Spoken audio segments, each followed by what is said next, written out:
sama-sama ada di Studio Metro Manulife, tentunya dalam acara Gaya Hidup Masa Depan, Cicil Masa Depan Mapan dari sekarang. Mariska Prudence masih sama kita, Pak Nanang juga masih sama kita, dan kita masih ngomongin satu hal yang emang menakutkan sih ya, PHK. Tapi kan emang ada juga tadi jenis-jenis PHK yang dimana ya emang resign, pensiun, itu masuk ya kategori kan? PHK soalnya ya. Atau lay off atau pemberhentian sementara gitu kan. Jadi penasaran juga sih, tadi kan Bapak bilang soal DPLK, PPUKP. Nah, itu keunggulannya apa aja sih Pak? Jadi kalau kita bicara DPLK, PPUKP adalah suatu DPLK yang khusus untuk dibikin oleh pemberi kerja untuk mencadangkan kompensasi bagi karyawannya. Ada beberapa keunggulan dari DPLK, PPUKP ini. Pertama, karena ini ada fleksibilitas. Karena ini dana pensiun khusus dibuat pemberi kerja, maka fleksibilitas untuk bisa menyesuaikan dengan cash flow dari perusahaannya. Itu pertama. Terus kedua adalah pelayanan administrasi yang mumpuni, didukung oleh teknologi yang ada. Ketiga adalah transparansi. Jadi baik pemberi kerja pada saat dia mengkontribusi dananya, dia bisa melihat kapan itu masuk, pengembangannya seperti apa. Dan terus kemudian yang keempat adalah investasi. Ya, ada pilihan investasi yang bisa dipilih pemberi kerja untuk melakukan pengembangan dari cadangan pesangonnya. Dan yang terakhir ada pengalaman di bidang pensiun yang dimiliki oleh Manulife, seperti itu. Oke. Ini penonton teman-teman nggak langsung jadi takut di PHK kan, kita lagi ngomongin soal PHK.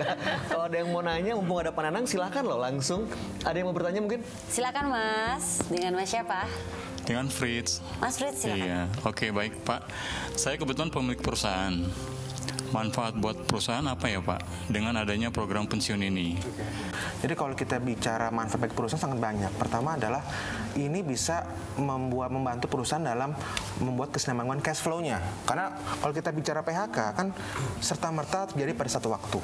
Jika perusahaan tidak mencadangkan, maka katalah dia harus PHK katakanlah 100 orang, tapi nggak ada cadangannya. Berarti cash flow-nya bisa amburadul, itu pertama. Nah, terus kedua adalah manfaat perpajakan nih. Karena ini nanti pada saat mencadangkan dana pesangon mesti ada keluar biaya, maka bisa dikategorikan sebagai expense perusahaan untuk karyawannya. Ketiga adalah karena didukung oleh investasi yang mumpuni yang dilakukan oleh Manulife, maka akan membantu dari perusahaan untuk mencadangkan sekaligus mendapatkan gain dari investasi yang dimilikinya, seperti itu. Jadi kurang lebih ada 3 atau 4 manfaat yang bisa dimiliki oleh perusahaan. Itu untuk perusahaan, untuk perusahaan kan untuk ya perusahaan. Pak? Kalau untuk karyawan? Nah, karyawan balik lagi nih. Terjamin dong, kalau perusahaan sudah mencadangkan pesangonnya, berarti saya akan tenang bekerja perusahaan tersebut. Itu pertama. Kedua, ada keyakinan bahwa nanti kalau saya tiba-tiba pensiun, tiba-tiba saya harus berhenti karena terpaksa, perusahaan udah cukup uang nih untuk menyediakan pesangon bagi saya sendiri. Tidak ada alasan tidak dibayar gitu kan? Betul, nggak ada alasan buat demo. Betul begitu. Udah dibayar ya nggak perlu demo sih Pak. Iya, demo apa lagi? Demo nggak? Oke. Penonton ada yang mau nanya lagi mungkin selain Pak Fritz? Silakan Mbak, namanya siapa? Nama saya Dona. Saya mau bertanya berapa jumlah premi pensiun yang diberikan dan apakah kita bisa menambah investasi pensiun itu selain dari yang ditetapkan oleh perusahaan. Oke, terima kasih Mbak Dona.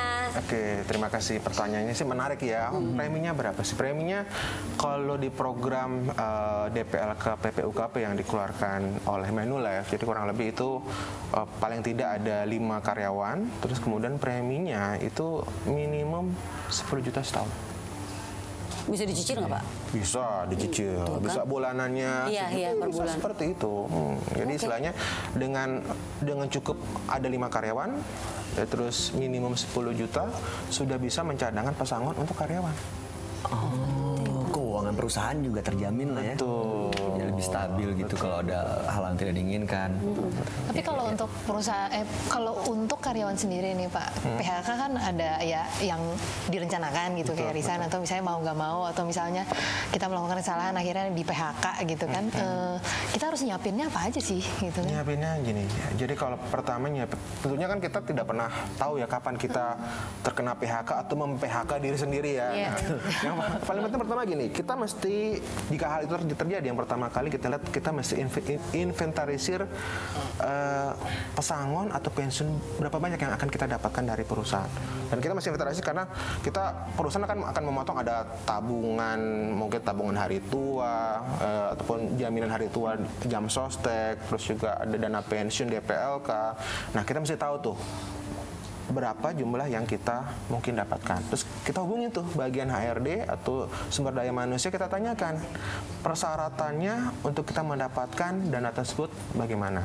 Nah, terus kemudian kita ada strategi keuangan, bagaimana kita memanfaatkan jumlah dana yang kita dapat dari perusahaan itu untuk kelangsungan hidup kita, dan kita sisihkan paling tidak 25% untuk kita bikin usaha baru atau transport kita pada saat kita mencari pekerjaan baru. Yang terpenting nih, jangan kita gunakan nih jumlah uang pesangon, uang pensiun kita untuk tujuan konsumtif. Nah, itu dia. handphone baru. Jalan-jalan gitu ya.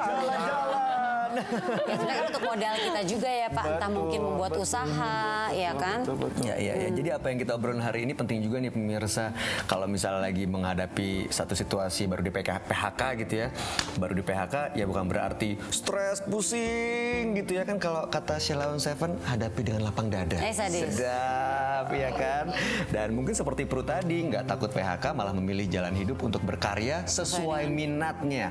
Jangan sampai justru ya uang pesangon jadi malah dibeli untuk barang-barang konsumtif, karena kan kita harus bijak dalam mengelola uang, iya kan, dan harus bersyukur lah paling enggak masih ada waktu dan tenaga untuk bisa bangkit dan berdiri dari keterpurukan setelah PHK. Sedap. Nah, ini menyentuh sekali loh kesimpulan kamu ini, terharu sekali loh ya. Kamu tuh luar biasa ya. Terima kasih. Sekarang ini juga kita ingin tanyakan kepada Anda nih pemirsa, Anda punya pengalaman nih seputar PHK dan bagaimana Anda bangkit dan mengatur keuangan Anda setelah Anda mengalami PHK. Tadi seperti yang kita tahu, PHK kan ada beberapa jenis ya kan. Jadi mungkin entah dari memberhentikan diri atau resign, atau memang layoff atau pemberhentian sementara, atau diberhentikan benar-benar berhenti nih ya, atau pensiun. Kita pengen banget loh denger cerita Anda. Anda cukup mention Twitter kita @manulife_id dengan hashtagnya GHMD, atau Anda juga bisa bercerita langsung dengan cara merekam video Anda, lalu Anda upload dan Anda share linknya ke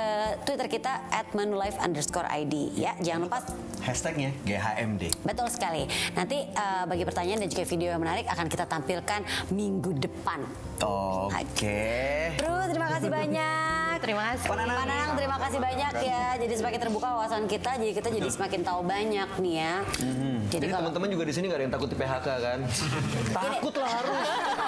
Kalau nggak takut di PHK keterlaluan. Mungkin di tempat kalau nggak mau di PHK ya.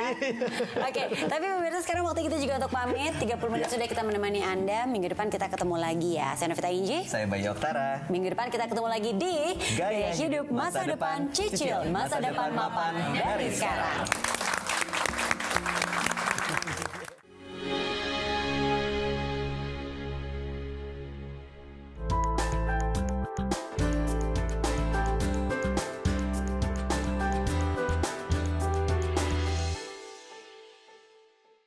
Dipersembahkan oleh